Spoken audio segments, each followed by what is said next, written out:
Good evening.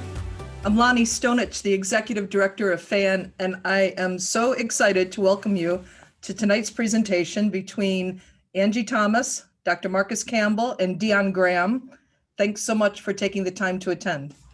FAN is a nonprofit organization that presents a high-quality speaker series offered free to the public on a wide variety of topics, including human development, mental health, education, and social justice, to name just a few.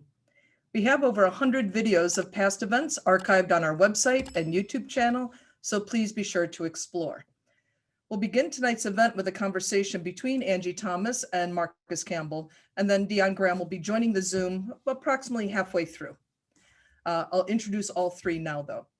Angie Thomas is the #1 New York Times best-selling, award-winning author of the novels The Hate You Give and On the Come Up, as well as Find Your Voice, a guided journal for writing your truth. Her new book, Concrete Rose, is a prequel to The Hate You Give, and we are thrilled to break the news that Concrete Rose has debuted as at the #1 spot this week on the New York Times Young Adult Hardcover list. That makes 2 books for her on the list right now. The Hate You Give has been nestled there for over 200 weeks. Dr. Marcus Campbell has served as the Assistant Superintendent and Principal at Evanston Township High School since 2013. Among many responsibilities, he oversees the implementation of all district equity transformation programs, training, and initiatives to help improve the overall school culture for all students and to eliminate barriers to equitable education of students from underrepresented backgrounds. Dr. Campbell has also served on FAN's Board of Directors since 2015. And Dion, when he comes on, Angie will say a few more words about him to let you know that he is the voiceover artist for the audio version of Concrete Rose. He's an award-winning and critically acclaimed actor and narrator and has performed on Broadway, off-Broadway, internationally in films and in several hit television series, most of which I have watched. Malcolm X, The Secret Life of Walter Mitty, The Wire, I love The Wire, Law and Order, who doesn't love Law and Order, and The Good Wife. But right now, let's welcome Angie Thomas and Marcus Campbell. Good evening. Welcome, Angie, and congratulations on the #1 spot on the New York Times bestseller list. Congrats. Thank you. It's an honor to know that so many people decided that they wanted to spend their hard-earned money on my book and read it, and to read a book about a Black boy. And then too, it's an honor to know that a book with a Black boy and a do-rag on the cover is the #1 YA book right now in the country. That's amazing as well. So thank you, everyone who made that possible. Well, it is amazing, and you are truly a gift and such a great talent. So congrats to you again. And there's a lot of Black girl joy yesterday, right? With Kamala Harris being sworn in and Amanda Gorman, youngest poet laureate, youth poet laureate. How did that land for you during the inauguration yesterday? That was life-giving, as we millennials like to say. But it was rejuvenating. It was refreshing. It was like taking a deep breath after the past 4 years. On Twitter, I compared it to how sometimes in YA books, main characters will say, "I released a breath I didn't know I was holding." And you usually make fun of that line because you're like, how do you not know you were holding your breath? I realized that for the past 4 years, I've been holding a breath. And not only seeing the change in leadership, but seeing these Black women, these phenomenal Black women, it did so much for me. And then too, just seeing Michelle Obama and all of her grace, it was again life-giving. So I'm on a high today from all of that Black girl magic. It was amazing. It was truly amazing. I think go back to learning in school. I'm about 1 year younger than Malcolm. We'll talk about Maverick. We'll talk about that in a second. But Shirley Chisholm, 1972, the Kamala Harris, 2021, almost 50 years, but that glass ceiling finally shattered. Yes, yes. And I think though, what I hope is that so many young people realize there are still so many ceilings that can be shattered, and they have the ability to do that. So I hope that they walked away from that feeling inspired. Yeah, yeah, I do too. I was certainly inspired, and Your work is inspiring and inspires so many young people, inspires so many people and educators and from all walks of life. And so this is just, it's very an uplifting moment that we had yesterday as we all, as you mentioned, exhaled. Mhm. But Yes. 2020 was tough, right? 2020 was really tough. And I want to ask you about how you responded to the murder of George Floyd, Breonna Taylor, Ahmaud Arbery, and how did you maintain your own mental health and just well-being given all that we went through last year? Mhm. I am thankful for therapy because I relied on my therapist a lot. I'm a firm believer in the power of therapy. I'm a firm believer in mental health, um, and getting help for mental health. I'm on anxiety medication, and I have no problem admitting that because there's nothing wrong with admitting that you need help. And that helped me so much. And having a Black woman therapist really helped because she understood. She got the complexity of it. Um, it was just another reminder of how little value there is on Black lives. And I had to disconnect for a while. I had to step away from it all for a while, I think, like a lot of us did. But it also made my responsibility as a creative feel that much greater because I recognize that so often, too often, Black people, specifically Black men, are not humanized. And I was working on concrete rows as these things were happening, and the responsibility of humanizing this Black boy through my work felt even greater.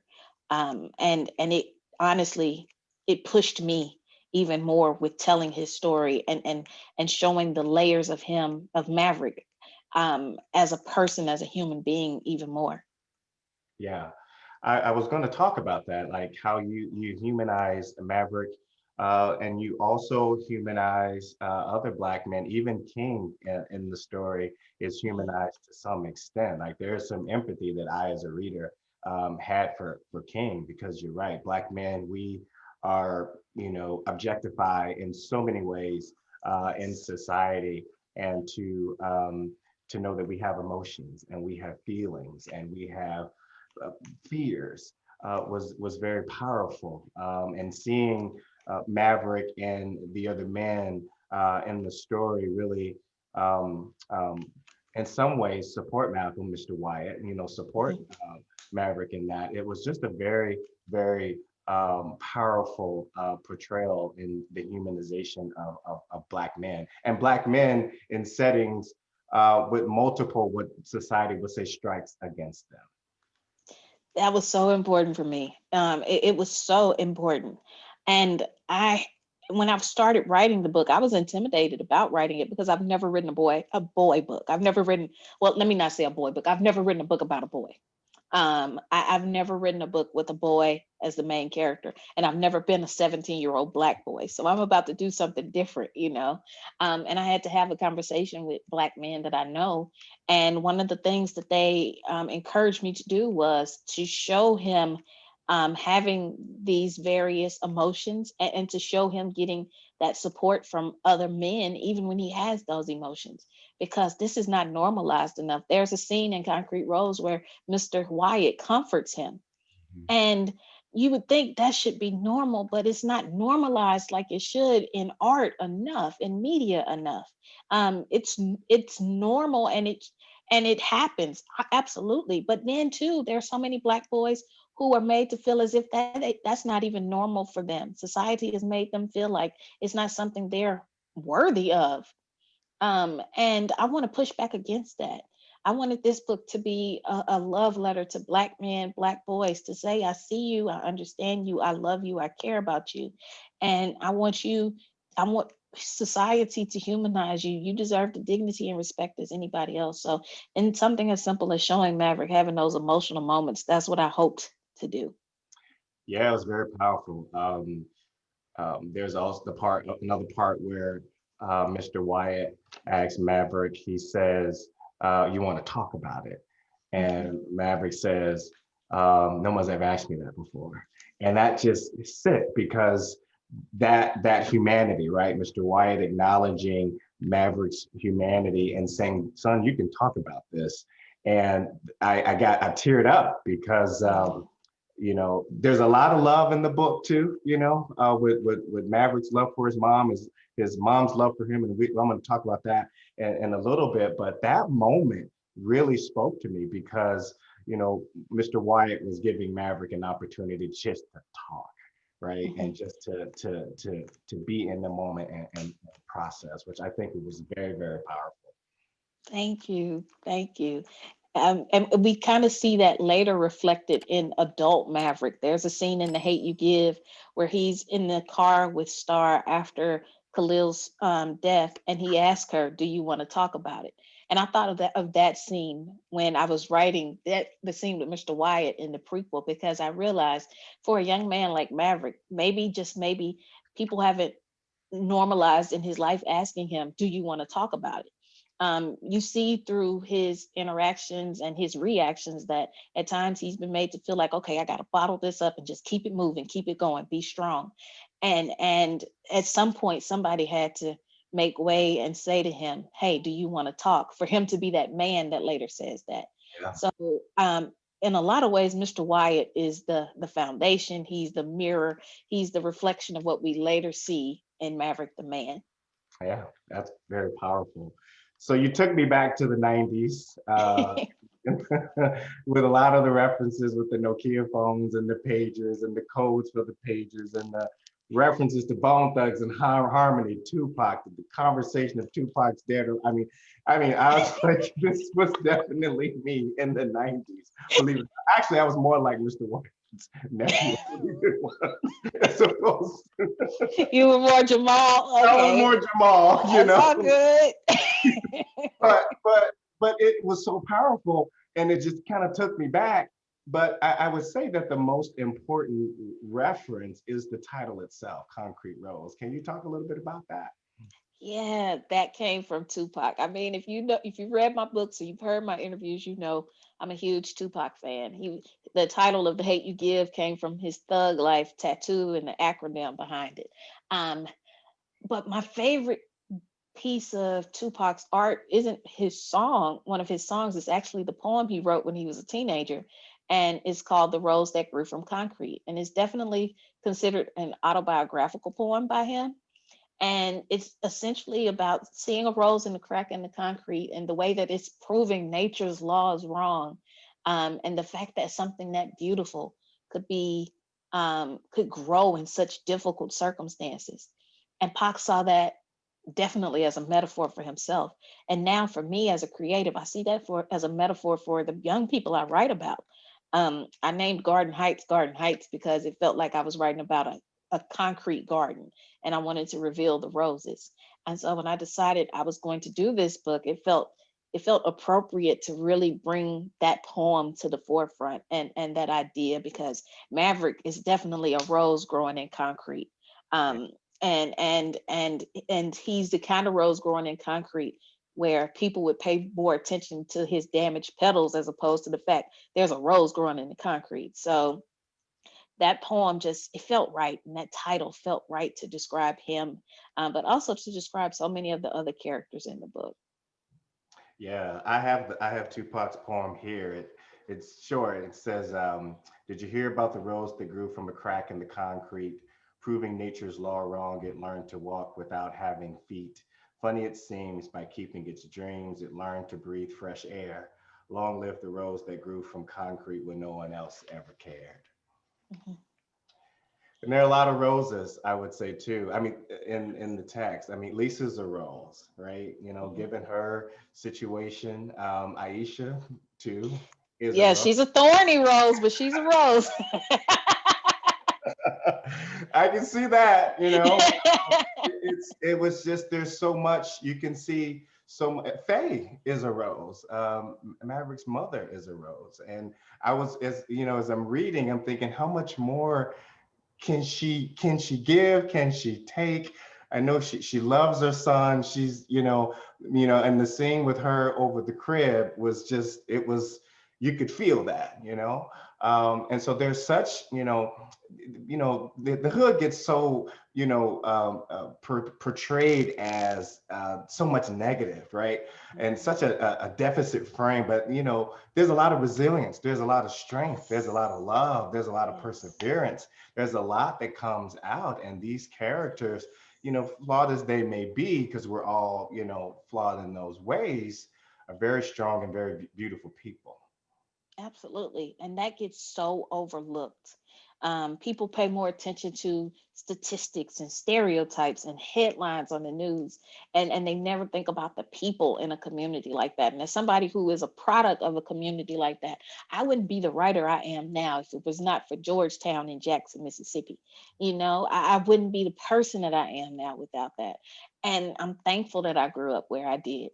I'm thankful that I knew that there was more to a community like that than what meets the eye. And as a writer, it's so important for me to reveal that, and to push back against the stereotypes and all of that, even with a young man like Maverick who is doing stereotypical things. He's in a gang and he's selling drugs, and it's easy to say, oh, that's a stereotype. But I like to look at the why versus the what. Why is he in a gang? He wants protection. We can all identify with that. Why does he sell drugs? He wants to help his mom who's busting her butt on two jobs. We can all identify with that to a degree. We can all understand that. So I hope that it makes people think a little deeper about those communities that they are afraid to pass by and the young people that are in them. I hope it makes them look at it a little differently. Yeah. Yeah. As I'm, listening and reading and Maverick's experiences, I think about the school, right? I think about the school's response. I Mhm. think about the teachers stood up for him and, pretty much shut down. And I guess my question is, I got twofold. I'm going to talk a little bit about education. And I'm reading as a former English teacher, I'm reading as a former teacher that really loved and cared about kids, but I'm also reading now as a principal. And I Mhm. think, what can schools do, or what should schools Mhm. be doing to support a student like Maverick? Ooh, one, listen to those students a bit more, and recognize the signs when they are crying out for help. Sometimes pushback is really a cry for help. But give them space to breathe, give them space to speak, um, give them that safe space that they may not get when they are in the world. Um, so many young people tell me that they don't feel like their teachers care about what they think or how they feel, and we have to fix that. And we have to give these students that, if nothing else. But also, I think that for teachers, the big key when it comes to a student like a Maverick is to be there, to be that support system, to be a part of that support system. And I know that's me asking you to take on a little bit more, than what your job description may call for. But the fact of the matter is, when you're in a school like that one, your job is going to, in order to do your job efficiently, it's going to require you to do a little bit more than what the job description says. Um, and you'd be surprised by just being an ear and just being a soundboard, how much of a difference you can make in a student's life. And it's not always just being hard on them. Discipline out of love. Whatever you do, teach out of love. Have genuine love for these kids. Get to know these kids. Um, and I promise you, it will make a difference in not just how you teach them, but in their lives. My best teachers were the ones who I knew cared about me. And that shouldn't be, to me, that feels like a simple ask. And it shouldn't even be an ask or a request, but caring. Caring is so important. Also, let's work on diversifying this curriculum. Uh, let's work on that a bit more too. Let's work on diversifying these bookshelves. That'll go a long way as well. Yeah, you kind of reading into my next question, and actually came from one of the teachers at my school, Erica Thompson. She says, if you were a high school teacher, what text would be in your curriculum, and what writing skills would you focus on, given that these kids have to take standardized tests? And Mm, but she ends the question by saying something really interesting. that they have to write for college and have to write for an adult world. And I'm going to adjust that word adult and say they'll have to write for a white world. Mhm. So first, there are two questions there, Angie. One, what's in your curriculum? What are you teaching? And two, how do you teach kids to code switch in a formal way, right? Mhm. Gotcha, gotcha. What would be in my curriculum? Every single thing that Jason Reynolds writes would be in my curriculum, for the record. Because what I love about Jason is not only does he write beautiful books, but he writes accessible books. If you find a young person who hates reading, or they say they hate reading, if you give them a Jason Reynolds book, they will find themselves becoming a reader. So anything Jason writes, it would be on my curriculum. Now, as far as fostering a love of writing, before I get to the code switching part, um, I, I think even with the whole standardized testing in mind, if you want to create writers, you have to let kids write whatever it is they want to write. My mom, I have to give her so much credit. She homeschooled me for high school. And what she did was she gave me free time to write. And she told me, write whatever you want to write. I wrote fan fiction for a soap opera, and it was fine because as long as I was enjoying doing it, that's what she cared about. And she would even use that to correct grammar or this or that. But it was because I enjoyed doing it that I did it. She let me write raps. And she let me write short stories, all of these things. So we have to, if you want to foster a love of writing, just let kids write whatever it is they want to write. If they want to write a rap song in your class, let them, you know. Now, as far as preparing them for a world where they must code switch, that's a hard pill for me to have to swallow. And I can only imagine what it's like for specifically a Black educator to think about that, because you feel like to a degree you're pushing down a level of authenticity in your students and making them almost feel ashamed. The key is to not make them feel ashamed of how they speak normally. um, Let them know that there's nothing wrong with how they speak normally, but also let them know that, when you step out into the workforce, anti-Blackness is so rampant that the moment you open your mouth and you don't speak a certain way that makes others comfortable, they're going to have a problem with it and shut you down before you really get a chance. Um, so again, you can teach about code switching and you can prepare your students for that and have those honest conversations, because here's the thing: kids understand when you break it down for them. You tell them, like, you be honest with them about it. Don't sugarcoat it. Be honest that this is the world we live in, and sometimes you have to change the way you present yourself in order to make others comfortable. Tell them that, but also tell them, however, that does not mean that there is something wrong with you. The problem is with the rest of the world. If you follow along with that, I think you'll make a lot of leeway. Yeah, I agree with you 100%. And this book, Concrete Rose, is going to more than likely be in a lot of English language arts classrooms. What advice would you give to teachers who are going to attempt to teach the Mhm. Concrete Rose? Well, one kind of piggybacks off of what we were just talking about. Concrete Rose, Maverick does not code switch ever in his No. narration ever. Like when he's describing stuff, he's Maverick. When you're in his head, he's Maverick. When he's talking aloud, he's Maverick. He never switches. And I need teachers to be okay with that. I need educators to be okay with that. I need you to not downplay it, not talk down on it. I need you to not criticize it, because there are students who do talk like that. And again, there's nothing wrong with that. We've been programmed to believe it is, but no, there's not. And it's about deprogramming yourself as an educator. So be okay with that.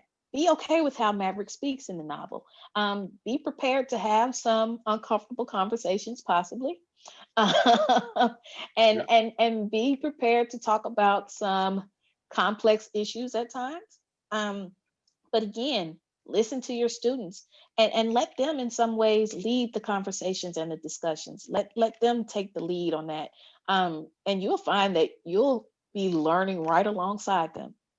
Wow, that's great advice because, the uncomfortable conversation comes in where, you know, what Maverick is experiencing is what teenagers experience and what they do. Yes. And these things happen. And, you know, Angie and I are speaking vague because we don't want to give away the book. And but here's the deal though. There's so many twists and turns in this book. You know, I'm thinking, I'm reading, I'm like, oh my God. I found myself laughing out loud. I found myself gasping. I found myself, oh my, she gonna go back and tell Lisa what I'm just having a whole fit reading the book. But you know, but the context is what kids really experience. And just keeping that kind of authenticity, I think, is very powerful. And I, as an English teacher, I say, yeah, and the text actually will teach itself because it's Thank you. so powerful. Yeah, and as you spoke to Malcolm never code switches, I was waiting for that in my head for some reason while I was reading, right? Like I'm like, Mm. oh, I'm reading, I'm putting my own, you know, first Uh-huh. put my own AAVE in there, but I'm also putting my own language. I said, wait, like let me really kind of sit with Malcolm's voice. I keep saying Malcolm X has been on my mind because I watched the One Night in Miami and the Martin. Oh, I just did too. It was awesome. So they keep wanting to say Malcolm, but Maverick's just honoring his voice, I think is very, very, very powerful. Thank you. We're going to get Dion in here. Yes. Speaking of Maverick's voice, I got a chance to hear Dion Graham today with the audio book, which was very, very good. Welcome to the conversation, Dion. How are you today? Great, I'm great. I'm really thrilled to be with you guys. Good. So, can you all talk a little bit about how you came to collaborate and work with each other on the project? Yeah. So when it comes to audiobooks and authors, we're usually given like a list of narrators, possible narrators, and we choose from them, like not choose from them, but we put in order who we like the best.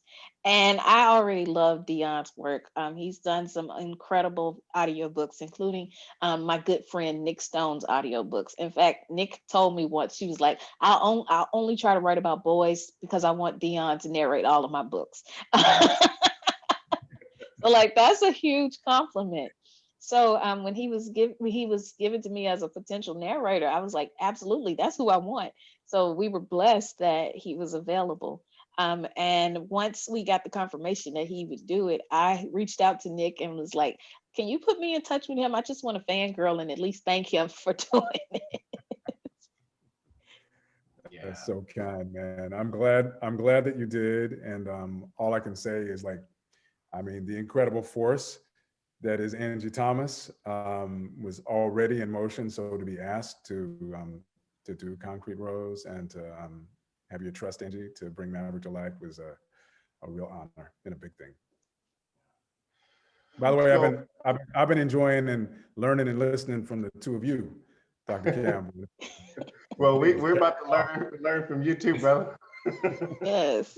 What, Dion? What was reading Maverick's story like for you, and how did you really what in you brought you to really portray him the way that you did in the audiobook? Wow, that's two great questions. And I guess let me answer it this way.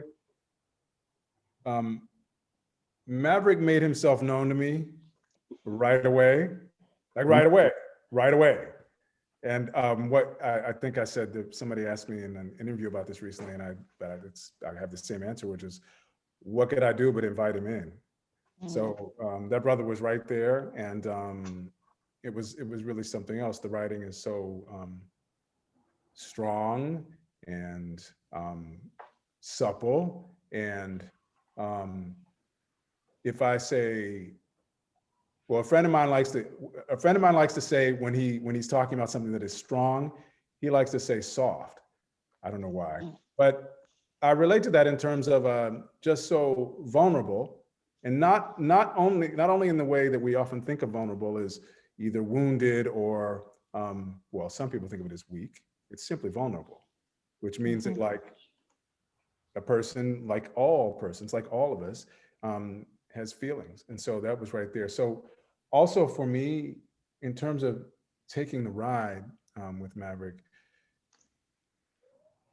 I found him very easy to relate to, in that like I could relate to so much that he was going through as a young person, as a young Black person, as a young man, as a human, as a person who's part of a family, part of a community, as a person that people look up to, as a person who looks up to somebody else, you know? So there were so many ways in which I just related to Maverick, and his voice was really clear. And what I like to do in all of my work, but certainly in audiobook land as well, is I like to find out everything I need to know. So of course I read the book. I read your fantastic book, Angie. And then I don't like to pre-plan anything. I just like to, after finding out what I need to know, I like to leap off the cliff and discover what's gonna happen. And so it was just great to take this multifaceted ride with the human being known as Maverick. And he did a phenomenal job. Like, Yeah, you did. You did a phenomenal job with Maverick, but and the other characters as well. How did you come to them? Wow. You know, it's a really interesting question too. I just tried to open up and channel what I heard, or what I heard, I guess is the best way to say it. It's the closest I can come. And you know, I suppose there are parts of this person and that person in there, but actually it's really themselves, is what you wrote, Angie. So clear. For instance, I think about Faye coming out, and one might think, oh, is that your mom? I'm like, no, not exactly, but I do know, of course she shares things with my mom, but I'm like, but I do know plenty of Black women, sisters, cousins, friends, who would be, oh yeah, she's kind of like her, even though she's not her. So just in that way, the characters are so relatable. And I think, personally, I think it doesn't really matter who you are, but through the specificity of allowing them to be who they are. I was really listening to what you were saying, Angie, before, about like not feeling like, or encouraging the larger society not to diminuize, and not to encourage Black folks to diminuize Black and brown folks and other folks who might not be part of the majority culture, to diminuize themselves in order to move in space. But just by allowing them to be themselves in all their beautiful, complex, lovable, and just human glory, I think anybody with a heart can relate to these humans. Yeah. yes. So we all know that the Black community has been just plagued with racist policy, economic policy, educational policy, where our schools are underfunded. A lot of Black folks are unemployed, underemployed, and it makes for very difficult living situations. But with that said, there's a question that came in that I wanted to ask both of you from the creative end, right? Angie, from you writing, Dion, from the work that you do, and that is this. The question's for you, Angie, but I want both of you to respond to it. It says, all of your characters involve gangs and family members involved in gangs to some degree. Do you think it is potentially harmful to associate Black coming of age stories with criminality or violence, especially since all of your books are very popular, not only with Black people, but people of all backgrounds? Do you think that it causes some sort of distorted view of Black folks? That's a good question. Well, for me, I try to make sure that all of them aren't involved. Like in The Hate U Give, Starr isn't. Maverick isn't anymore, but they do know people who are, which is a reality for so many young people in this country. I will never say that my books represent all Black people, ever, because that would be a lie. They don't. And I never want people to think that, but because I know people will assume. That's why I try to fill in so many other characters who are different from that. So you have someone like Carlos in both The Hate U Give and Concrete Rose, who is totally opposite of any of that stuff, not involved in any of that stuff. And like on The Come Up, you have a character like Bree and then her brother Trey, who is not involved in any of that stuff. And even her friends, they're not. And it was so important. It's so important for me to find balance. Now, will I say that I'm going to continue to write books with that kind of stuff in it? No, I'm not. But with these, I wanted to show that, yeah, that's a reality for so many of our young people. And it would be wrong of me to say that I write for those young people specifically and not show those things as well that are part of their lives. But again, for me, it's all about balance. It's about showing that, yeah, this exists, but this is also not everybody's life. But in showing that it exists, I also want to show that even the people who were involved in that are human beings who deserve dignity and respect and maybe a second thought. Come on here. Um, like just because you have a young man like King who is in a gang doesn't mean that you should demonize him or write him off immediately. This is still a child who just wants love. Just because in my second book, On the Come Up, you have a character like Bree's aunt, Pooh, who is involved in a gang. She's still a young woman who deserves love, who wants to be loved. They're still people, even when they're into that stuff, even when they're in that lifestyle. So again, it's all about balance and it's all about showing the people, even in the circumstances. Yeah. And to your point too, right? Even Lisa in Concrete Rose wants no part of Maverick while he's doing what he's doing, right? That's like a Exactly. deal breaker for her. Like, I'm not doing this. I love you. But well, she doesn't really say that back to him. But he's Gotta work for that. up by that. But she wants no part of him while he's doing it. Mhm. Yeah. And yet Absolutely. she's still part of the community. Right. Mhm. Which is another thing that I think is really important is that, you touched on it earlier, Angie. It's just that, like, first of all, Black folks are not monolithic, no more than anybody else is. No, another group of people is monolithic. But I think that, in these books you're talking about that you've written, Angie, thus far, you're looking at some stuff. You're talking about some stuff. You're holding some stuff up for us to look at, and you're holding some people up to say, oh, look at the rich tapestry inside these folks, this person that you might not have looked closely enough to see before. Yes. And so, I think to the question, I think it's a fair question, but I think I would say that no more than the mantle is on Ms. Thomas to represent everyone. I think that there's lots of people out there at the same time, while saying that because of our history in this country, you don't have to go very far, even if you are apparently living a life situation that seems far removed from that.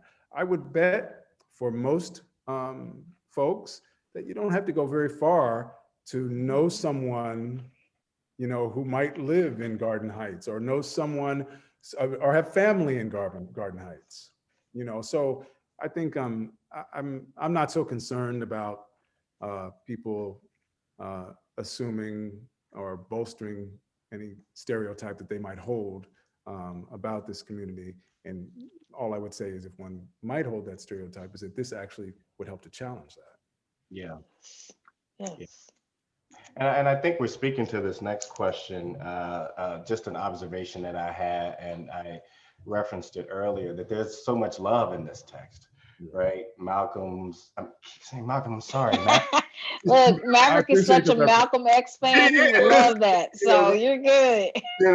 But Maverick's love for himself, his love for his mother's love, Faye's love for him, his love for his dad, right? And his dad's love for him, his love for Dre, right? And Dre's love for him. And he and King, are just, and King.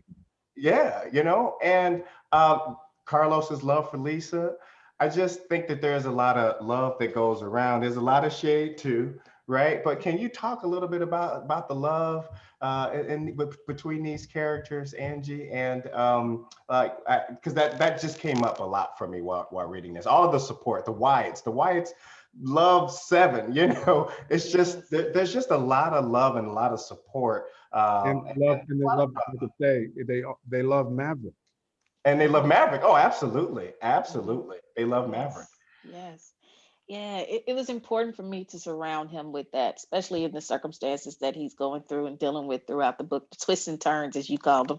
It was important for me to surround him with love, because that's so reflective of us as a people. They say it takes a village to raise a child, and Black folks have taken that seriously, from the get-go. And I think it has something to do with the fact that our families were torn apart once we got here, and we had to create a new family. We had to define family for ourselves, and we carried that legacy on. We define it for ourselves. So as far as I'm concerned, the Wyatts are his family, even though they don't share blood relation. And again, when you have a young man like Maverick in a story like this, I think you have to surround him with that somewhere. It was important for me to, because that all of that love is the reason that we see the man that we see in The Hate U Give. He wouldn't be the same person without it. If you look at a character like King, King is deficient in love. He's lacking love. He's yearning for love. He's starving for love. Um, and we see what happens to him as an adult in The Hate U Give. There's an old African proverb that says something along the lines of, "If the child doesn't, the child will burn down the village to feel his warmth." Mhm. The abandoned child, the discarded child, will burn down the village to feel his warmth. So while Maverick gets all of that love and is raised by a village, King doesn't, and he's willing to burn it down to feel some warmth. Yeah. So we see that through him. We see what happens when you don't give a young person like that love. So again, I don't think I could justify the man that we see in The Hate U Give, and explain that man without surrounding him with all that love as a teenager. Mhm. Yeah. Dion, do you have any thoughts about the love in the text too? I do, very much so. I just, first of all, let me just co-sign everything you just said, Angie. But I just want to say, we talk about King for a minute, just to build on what you were saying. So often people take a quick, oftentimes jaundiced glance at the kings, or that folks think they see in society, without understanding, I think, that the person. It's fun. This just popped in my mind, so I'll say this. So I have a son. He's a very cute little 5-year-old right now. He's tremendous. He's the apple of daddy's eye. But one day, he's not going to be 5. He might have a scraggly beard. I don't even know. But people see all kinds of things, and they project upon on this person, on these young people. And if you haven't had the bed of love, and the bed of love that helps you get from A to B to C to D, in terms of living, in terms of growing, in terms of gaining access to what we would think of as good life in all its myriad ways in our culture, that makes you that puts you in a very vulnerable position. So the love that's in the book, in so many ways, and Angie's look at also the places where the love is scarce, is really powerful. And I think really, really an excellent tonic for us to drink to understand, what this is all about. Yeah. Yeah. When you talk about the love being scarce, I think that, the Maverick and Faye's response to the situation that they find themselves in, knowing that they need to care and provide support and love and tag your it was just a huge step of responsibility, but also compassion, and shows really the kind of people that they are, which I thought was very powerful. Yes, I love what you said there, Dr. Campbell. It shows the kind of people that they really are, regardless of circumstance, regardless of ease Mhm. of circumstance. it was immediate. Faye was like, okay, so here we go. Regardless of her feelings, and I'm sure her dreams for her little baby, even though he might be affiliated with some people that she would prefer that he not have to be affiliated with, but there just was no question. So Yeah, yeah. And speaking of the love that King wants, he almost, burns down Thanksgiving. That's one way of putting it. I was like, I don't want to tell too much, but yeah. Read the book. Great. I love Faye's response too. Faye was sort of like, okay. Okay. Okay, I didn't know you. Good stuff. Read the book for sure. Angie, is there anything else coming else about Garden Heights? Is this it? I read in another interview that you said, this is it for Garden Heights. I'm just, is this really it? This might be it for me. As far as right now, I feel like it's it for me. I feel like I ended it at a good place, showing Maverick and explaining Maverick and giving a better glimpse of him. Even though we went back with his story, it still felt like it was a good place to move forward from. So yeah, I don't have any plans. I'm working on something else right now, totally different. But I'll never say never, because I'm looking like, I was looking at my shelf the other day. I picked up a copy of one of the sequels to Roll of Thunder, Hear My Cry, that just came out a couple of months ago, and that was years in the making. So you never know, But Yeah. right now I don't plan on it. I just, one of our librarians wrote in, Tracy, she says, just thank you for Malcolm's story and bringing it to the forefront. Right. So, and a lot of us are just so appreciative that, you brought Malcolm's narrative to the forefront. And I guess Maverick. Malcolm. I'm so sorry. I'm so sorry. No. This is awesome. I'm sure The Maverick will be like, you're right. Yeah. The funny thing is, I almost named him Malcolm. Is that right? See there? Yes. It's funny because I almost named him Malcolm, but I ended up reading Roll of Thunder, Hear My Cry. And the main character, Cassie, describes her mom as being a disrupting maverick. And I said, that's what Starr's dad is. Let's name him Maverick instead. So you're just going with the original name. Like, right. we're gonna just go with it. I was afraid. I was sitting here this week. I'm like, I'm gonna mess this up. But I appreciate you rolling with it. What message? This is also came in from a teacher. Like, what message do you want the book to communicate to young Black men?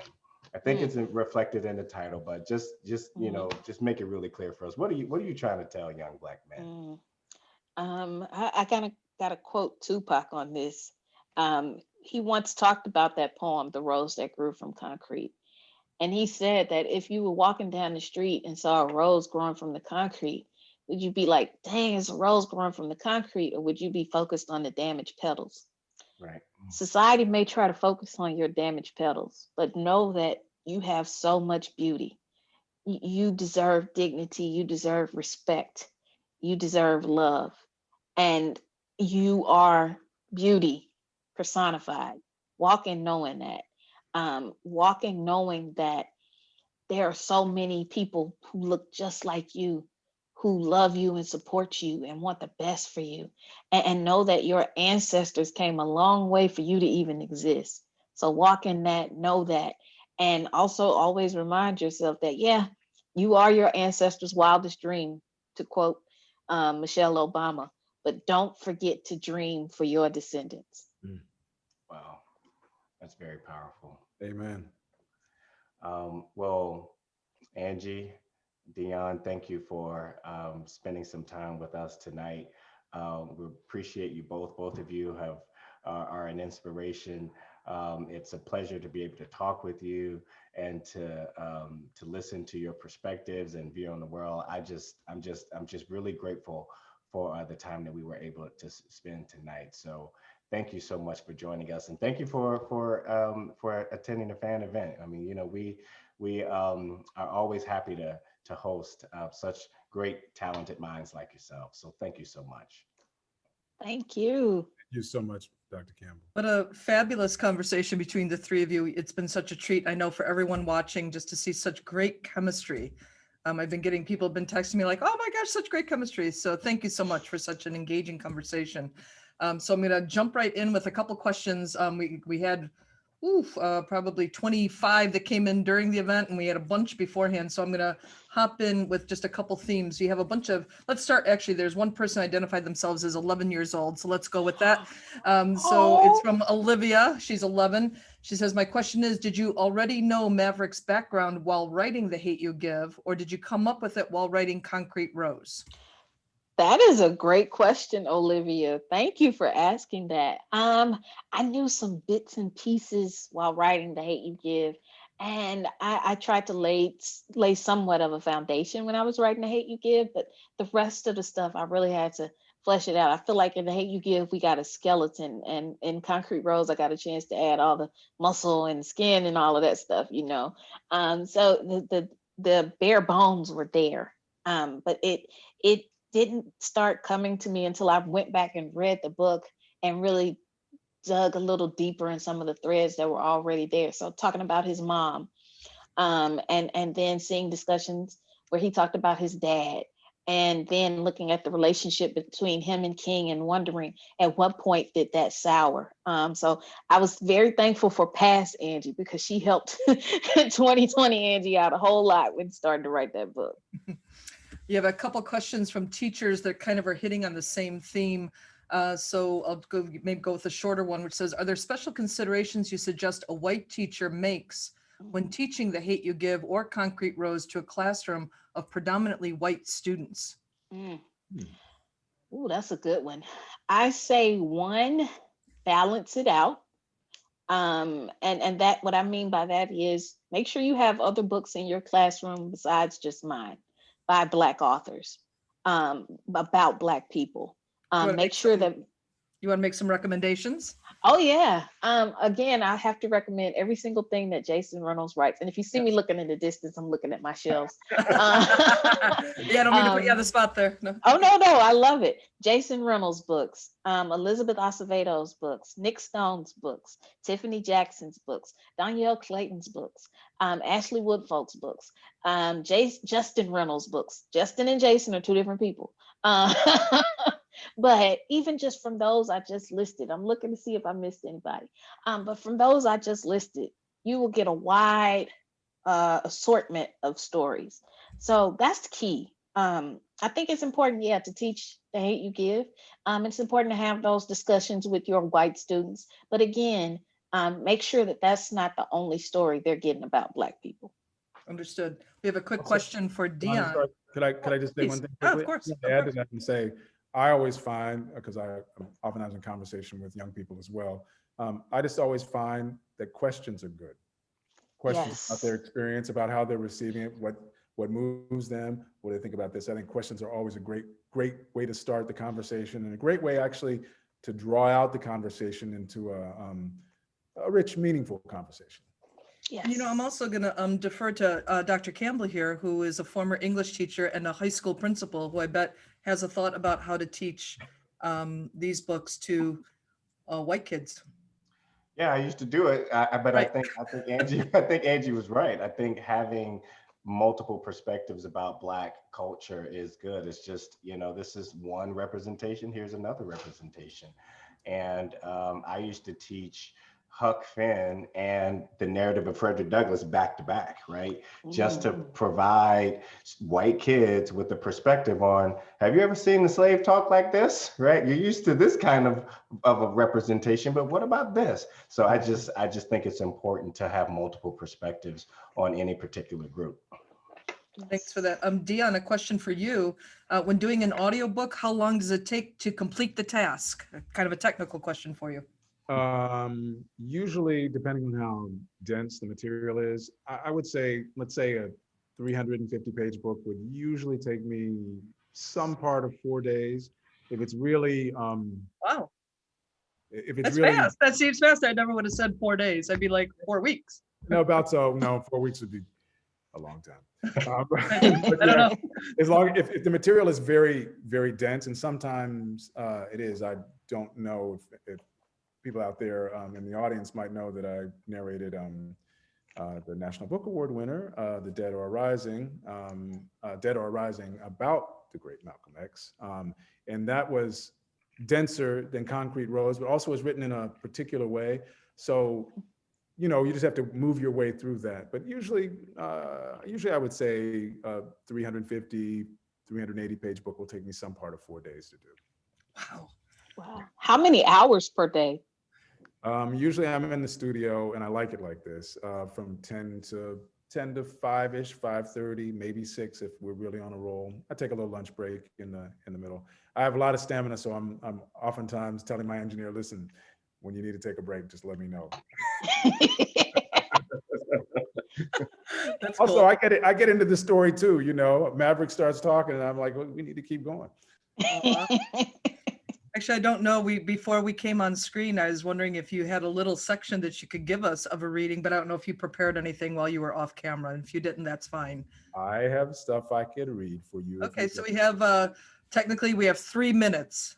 Ready, set, go. But as you might okay. imagine, I'm not going to cut you off. So go ahead. Okay, good. Question I have for you though, because spoilers, is it better if I read from the very beginning? Because I was going to read from 2 days go by and Lisa won't talk to me. What do you guys think? Let's go with the beginning, just not to spoil Exactly. it. Yeah, let's go with beginning. that. Okay, that's what I thought you. We don't want to tell everybody why Lisa's not talking. They have to read to find out. That's right. Okay. All right. Okay. When it comes to the streets, there's rules. They ain't written down, and you won't find them in a book.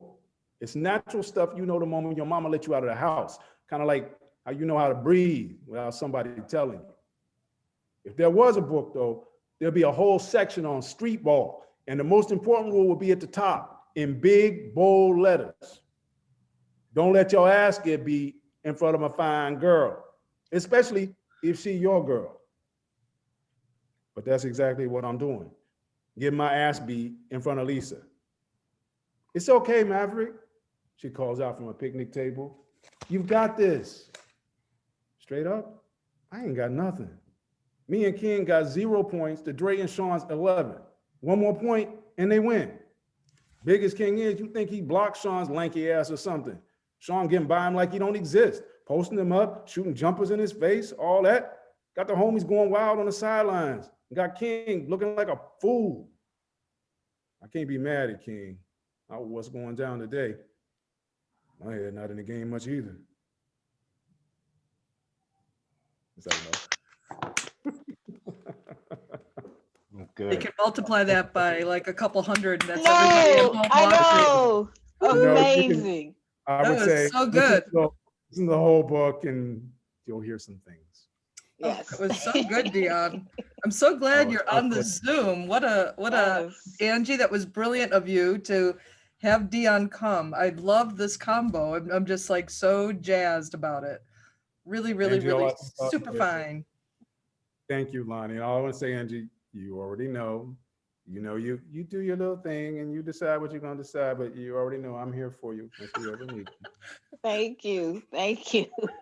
Seriously now, joking, but seriously, a real honor to bring Mav to life on the way to becoming Big Mav, and to hopefully with a lot of dimension that makes everybody else fall in love and want to invite him in as well. Thank you. You did. You did. Thank you. Thank you from the bottom of my heart. Thank you. I can't say that enough. Thank you. Dr. Campbell, thank you for yet another in a string of just fabulous interviews of fan special guests. Thank you so much for your efforts. Angie, you're just fabulous. The door is always open. You can come read recipes to us. You can just tell us what's on your mind. I do want to make one note, and we're going to go maybe 60 seconds long, but I feel it's really important. And I noted it as soon as you said it, and then someone put in this comment. They said, not a question, but thank you to Angie for being so honest and authentic about how she supports her mental health and copes with her own anxiety. It is so important that we talk about mental health issues and bring them into the light.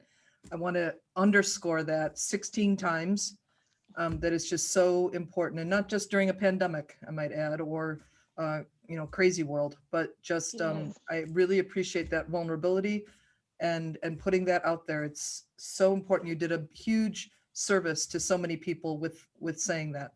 Thank you. Look, there's nothing wrong with saying I'm not okay. It's okay to get help. I deal with my anxiety in different ways. Like while we were sitting here talking, I'm sitting here playing with this crazy putty, and so my hands can be busy. So if you saw my fingers at any time like that, that's because I'm over here playing with my crazy putty. But mental health is key. Mental health is so key. You can't function without it. So get help if you need it. Seek help. Don't be afraid to talk to somebody. One of the strongest things you can ever say is that I'm weak. Aw. Absolutely. And on that note, everyone, thank you everybody for tuning in. Go buy Angie's book, The Bookstall. I don't know how many they're going to have left, but about an hour and a half ago, they had 100 side copies ready to sell out to people. Thank you so much. What an incredible pleasure hosting all of you. Thank you, everyone. Thank you so much. Bye, Thank everyone. you. Thank you. Bye. Thank you. Thank you. Bye. Thank you. Thank you. Thanks, Angie. Thank you.